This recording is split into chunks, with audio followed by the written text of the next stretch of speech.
I was 23 years old when I met the man who would change my life forever. His name was Doha, and he appeared in my life like magic. One minute I was dancing on stage at Club Escape in Victoria Island, and the next minute he was standing in front of me with a briefcase full of money. I was Neka, a woman who had built a successful career in Accra's competitive tech industry, but whose personal life was a gaping, lonely void.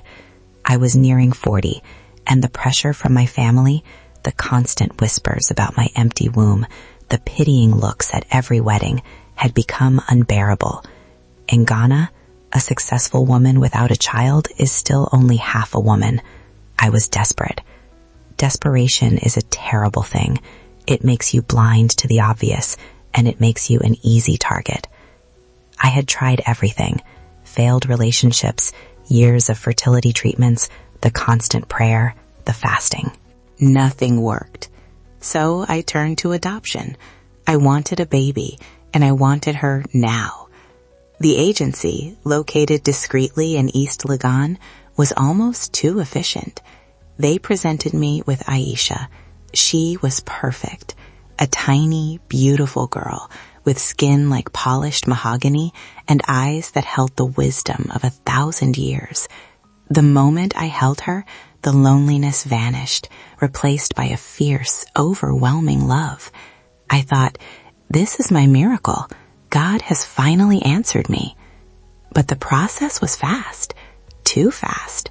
The staff were professional but rushed, eager to finalize the papers before I could ask too many questions. I remember signing dozens of documents, my pen flying over details that should have mattered, but didn't, because Aisha was crying softly in my arms, and that sound was all I cared about. When I tried to ask about her biological parents, where they came from, their history, the agency staff grew vague. "A private matter, Madam Ineka," the manager said smoothly, avoiding my eyes. The biological mother passed away shortly after birth. The only living relative is a frail, distant grandmother who signed over custody immediately. She wishes only for the child to have a good life. A frail, distant grandmother. That was the only lineage Aisha seemed to possess. A part of me, a small, quiet voice deep in my chest, whispered that this silence was unsettling, that the speed of the transaction was unnatural. But I crushed that doubt instantly. I had my daughter. I had finally achieved motherhood. My focus was purely on the joy, the soft weight of Aisha in my arms, and the feeling of finally belonging. I dismissed the doubt as pure stress. I was a mother now, and that was all that mattered. A week after bringing Aisha home to my large, quiet house, a thick, heavy letter arrived. It wasn't from the adoption agency. It was handwritten on aged parchment, sealed with dark wax, smelling faintly of dried earth and something metallic. It informed me that, according to tradition, Aisha's biological grandmother, Mama Ifeoma, must visit to perform the sacred blessing of the blood ceremony to ensure Aisha's protection and future prosperity. My initial reaction was annoyance. I was a modern woman. I didn't need old village rituals. But then I remembered the loneliness, the yearning for family connection. Perhaps this was a way to honor Aisha's roots. Mama Ifeoma arrived 2 days later. She didn't use a taxi or a private car. She simply appeared at the gate, escorted by a nervous-looking Okada driver who fled immediately after dropping her off. She looked exactly as the agency described: frail, ancient, draped in heavy indigo kente cloth, her face a roadmap of wrinkles. But her eyes were terrifying. They were unnervingly sharp, black, and focused with an intensity that made me feel like she was looking straight into my soul, not just at me. I offered her water and food, but she refused everything except a small bowl of palm oil. She spoke Twi, slowly, deliberately. "Neke," she rasped, her voice like dry leaves scraping pavement. "You have brought the vessel to the light. This is good." I tried to correct her gently. She is my daughter, Mama Ifeoma, Aisha. The old woman smiled, a slow, chilling pull of her lips that didn't reach her eyes. She is the one who carries the blood. You are the keeper of the place. The temperature in the room seemed to drop whenever she spoke. My housekeeper, Auntie Betty, a stout woman who feared nothing, took one look at Mama Ifeoma and immediately retreated to the kitchen, muttering prayers under her breath. "Macam, this woman is not right," Auntie Betty whispered to me later, her face pale. "Send her away before nightfall." But I couldn't. Mama Ifeoma had an undeniable presence. She moved slowly, yet she was always next to Aisha. She insisted on staying for a few days to perform the traditional blessings. These blessings were not the gentle prayers I expected. They involved strange, acrid herbs burned in the nursery, forcing me to open all the windows, and long, low chants performed only after midnight. I tried again to ask about Aisha's parents, hoping to build a picture of her history. Mama Ifeoma simply waved a bony hand. "They served their purpose, Neka. They are gone. The bloodline is purified now." The way she said purified sent a shiver down my spine.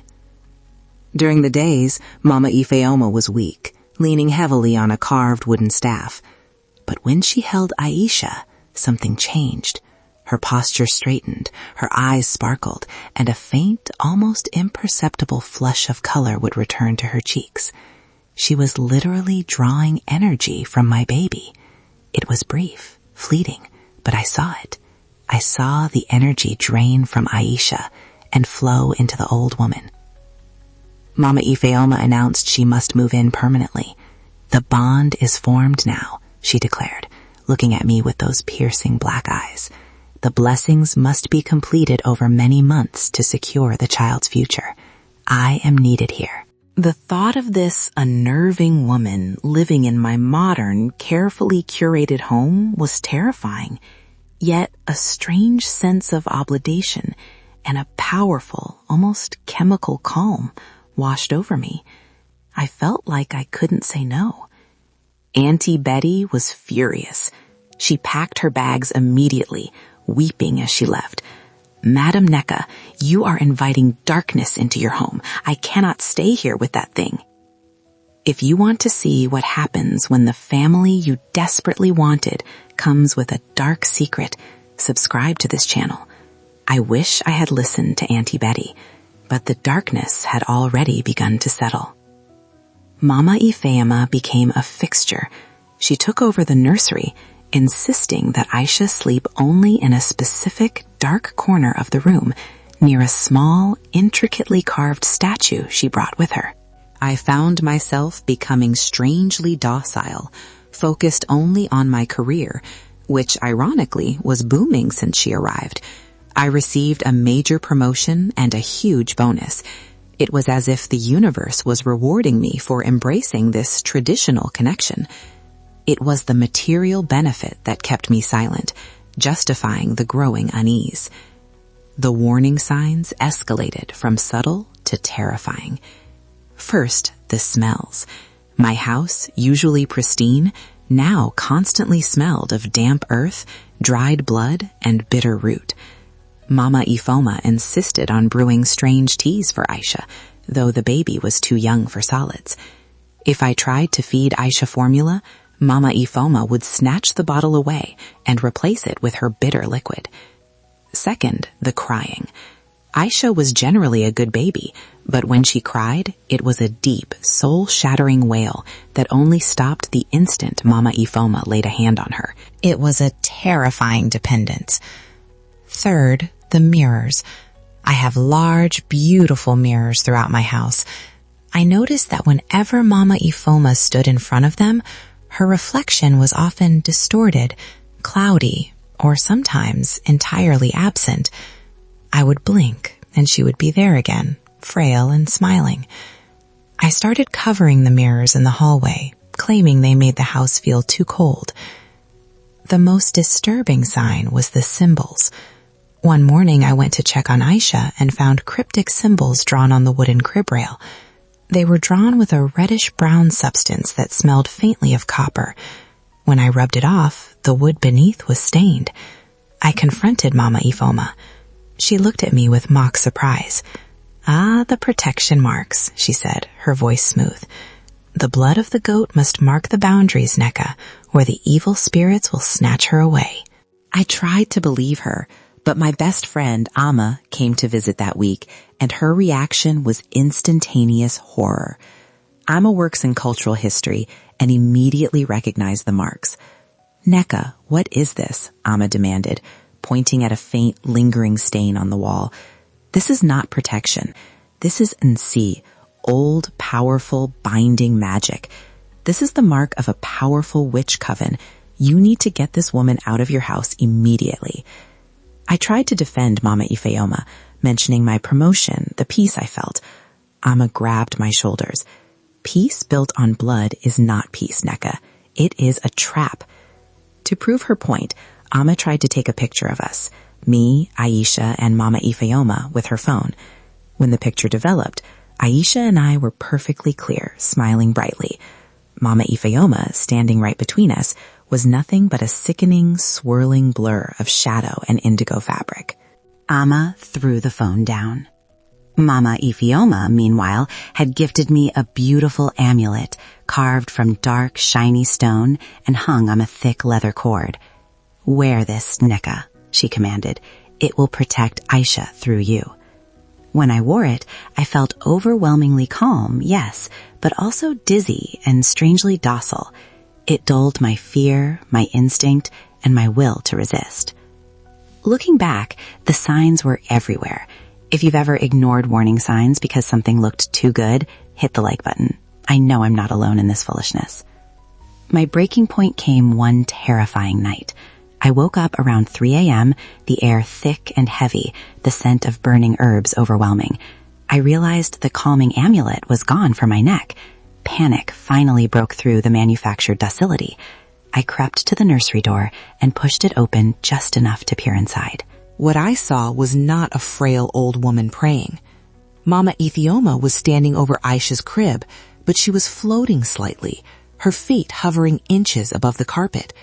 She was chanting in that strange, guttural language, and a faint, sickly green glow surrounded Aisha.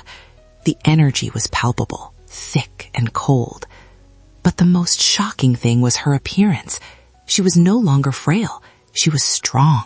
Her back was straight. Her wrinkles had smoothed out, and her hair, usually thin and gray, was thick and black. For a horrifying split second, I was looking at a strong, middle-aged woman radiating ancient power. I gasped. The sound shattered the magical field. Mama Ifeoma instantly dropped to the floor, collapsing back into her frail, hunched form, the light vanishing. She looked up at me, her black eyes burning with fury and instant innocence. "Neka, why do you disturb me?" "I was praying intensely. The evil spirits were trying to take the child," she rasped, clutching her chest. I retreated, shaking uncontrollably, pretending to believe her. But the image of that powerful, middle-aged woman was burned into my mind. This was not tradition. This was not a blessing. This was pure, ancient evil. I ran to the kitchen, my heart pounding so hard I thought it would break my ribs. I remembered the hidden box, the one I found tucked deep inside her meager luggage, containing the lock of hair and the shriveled human finger. I knew I had to risk it. I rushed back to her room, grabbed the heavy wooden box, and opened it. Inside, beneath the grotesque relics, was the document, written in that archaic language. I snapped photos quickly, my hands shaking so badly the images were blurred, but I managed to capture the symbols and the text. I called Amma immediately, ignoring the late hour. I confessed everything, the missing reflection, the blurring photo, the symbols, and what I had just witnessed in the nursery. "I am so sorry, Amma. You were right. I was blind." Amma's voice was tight with fear. "Send me the pictures now, Neka. I know who can translate this. Do not confront her. Do not let her touch you. Just keep Aisha close." I spent the rest of the night sitting outside the nursery door, holding a kitchen knife, terrified. Amma called back just as the sun rose over Accra. Her voice was barely a whisper. Neka, listen to me carefully. The document is a ritual manifest. The language is ancient Twi, used only by the deepest coven members. This woman, Mama Ivoma, is not just a witch. She is an immortal witch. I felt the blood drain from my face. She practices generational vessel transference, Amma continued, the words clinical but terrifying. She transfers her spirit and ancient power into a female descendant to maintain her eternal life. The biological mother you were told about, she was the previous failed vessel. Aisha is the next. And Ineka, the dates are clear in the document. The window for the final permanent transference opens in 3 days. If she misses it, the ancient spirit dies permanently. 3 days. I had 3 days to save my daughter from eternal spiritual slavery. Comment where you're watching from and tell us, would you stay or leave after seeing something like this? I knew I couldn't leave Aisha. Not now. Maternal love had finally overcome my naive fear. The time for denial was over. I had to act. My investigation plan was simple. Amma and I needed to find the source of Mama Ifeoma's power, the weakness mentioned in the old lore, and destroy it before the ritual began. I lied to Mama Ifeoma, telling her I had an emergency business meeting that required me to drive far into the Volta region. I left Aisha briefly under the watchful, terrified eye of my neighbor, promising to return quickly. Amma and I drove immediately towards the hinterlands, following the cryptic geographical markers Amma had translated from the document. The journey was immediately difficult. Mama Ifeoma might have been physically frail, but her power was boundless. On the main highway, my car suddenly stalled. The engine died completely and the doors locked. We were stranded in the scorching heat. As I frantically tried the ignition, a massive black mamba, thick as my arm, slithered across the bonnet and stopped, raising its head right outside my window, staring at me with cold reptilian eyes. It was a clear, magical warning. "This is her doing, Neka. She knows," Alma screamed, tears streaming down her face. After 30 agonizing minutes, the snake vanished, and the car miraculously sputtered back to life. We drove on, fear our constant companion. We finally reached a place deep in the forest, far from modern Accra, where the air felt heavy and polluted by ancient malice. We found a hidden, desolate shrine. It was a clearing dominated by a massive, centuries-old Oroku tree, surrounded by dried bones, feathers, and dark offerings. This was where Mama Ifeoma drew her power from the earth. There, crouched near the shrine, was an extremely old man, a local who looked like he hadn't spoken to an outsider in decades. He was terrified, but when he saw the symbols Amma showed him, he began to speak, trembling violently. He confirmed everything. Mama Ifeoma was a monster, a witch who had lived for hundreds of years, consuming her own descendants to refresh her power. He told us the fate of the previous vessels. They didn't just die, their bodies remained, empty shells inhabited by the witch's consciousness until the next body was ready. "How do I stop her?" I pleaded, grabbing his ragged shirt. The elder looked at me with immense pity. "Her power is tied to the relic of ages. It is a carved bone piece kept close to her. It is the anchor for her ancient spirit. She must possess it during the transference. If you destroy it when the energy is swirling, when she is neither fully in Aisha nor fully in her old body, you will banish her forever." He explained that the relic had to be destroyed by pure human intent, fueled by life-giving energy, not death. We rushed back to Accra, the setting sun casting long, ominous shadows. The clock was ticking. I knew Mama Ifeoma would be waiting. I knew this was likely a death sentence, but I couldn't abandon Aisha. If you want early access to stories like this and exclusive behind-the-scenes content about African folklore, become a channel member. We have so much more to share with you about the dark history of generational curses. As we neared my modern home in Accra, The suburban calm was gone. The streetlights flickered erratically. My beautiful, well-kept lawn looked withered and gray.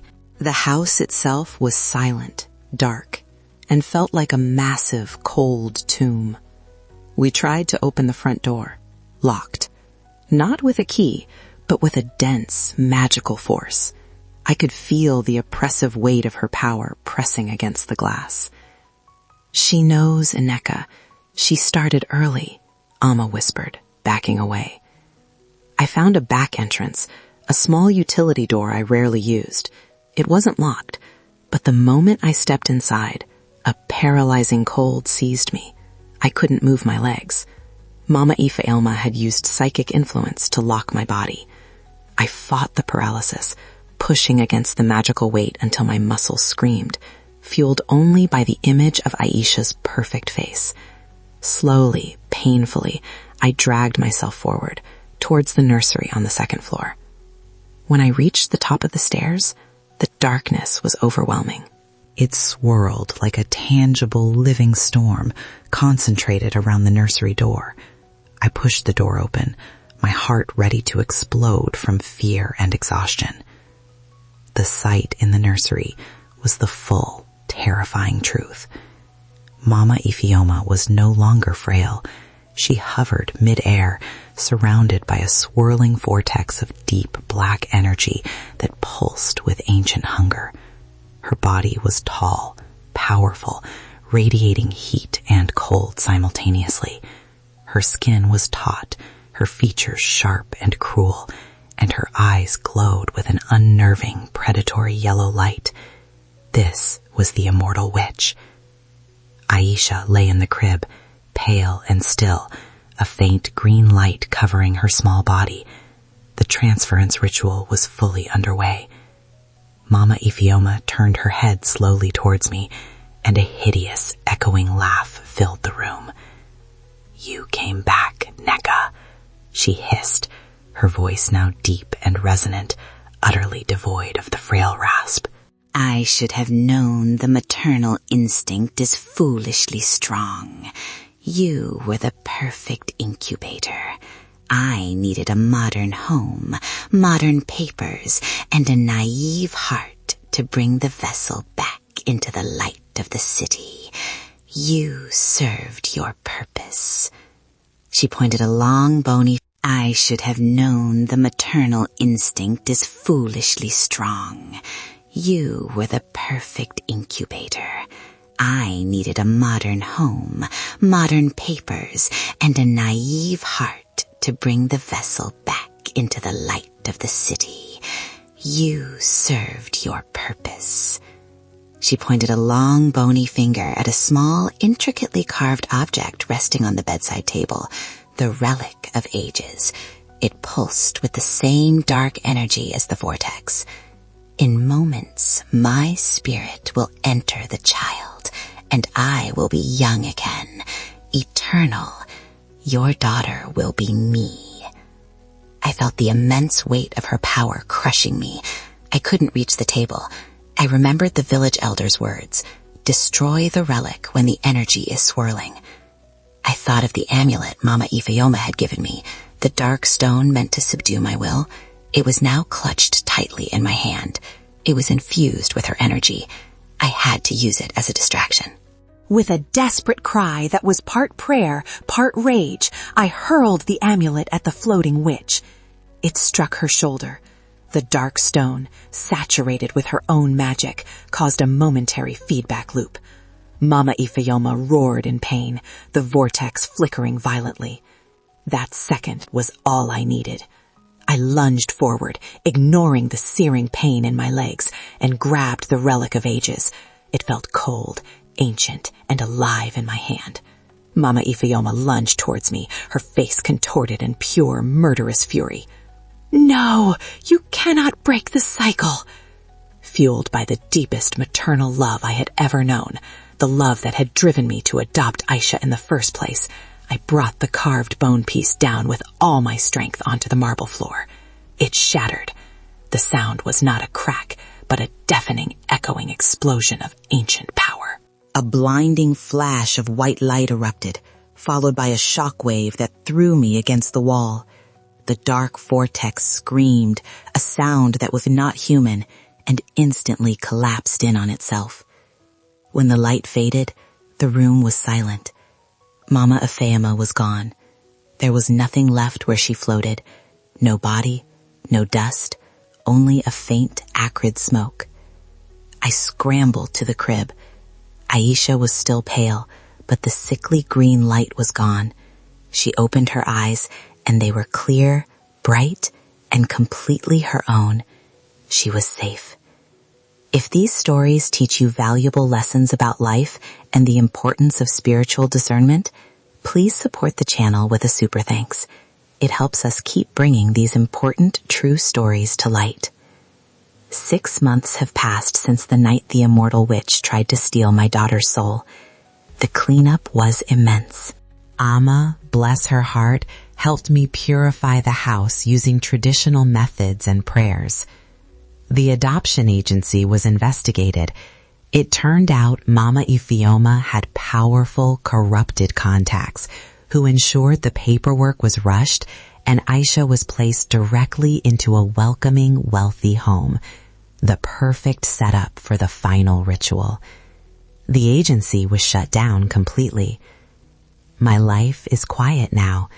The booming career I had while Mama Ifeoma was in my house has stabilized, but I am no longer blinded by the pursuit of material success. I sold the Accra house and moved to a smaller, quieter place, determined to start fresh, free of the spiritual residue of that terrible night. Aisha is healthy, thriving, and truly mine. The bond we share now is not one of desperation, but of pure, hard-fought love. I reflect often on the lesson I learned at such a terrible cost. My desperation for motherhood, my loneliness, made me rush the most important decision of my life. I ignored the unsettling silence, the lack of lineage, the obvious red flags, because I wanted to fill a void quickly. That impatience, that lack of discernment regarding spiritual and familial background invited disaster right into my home.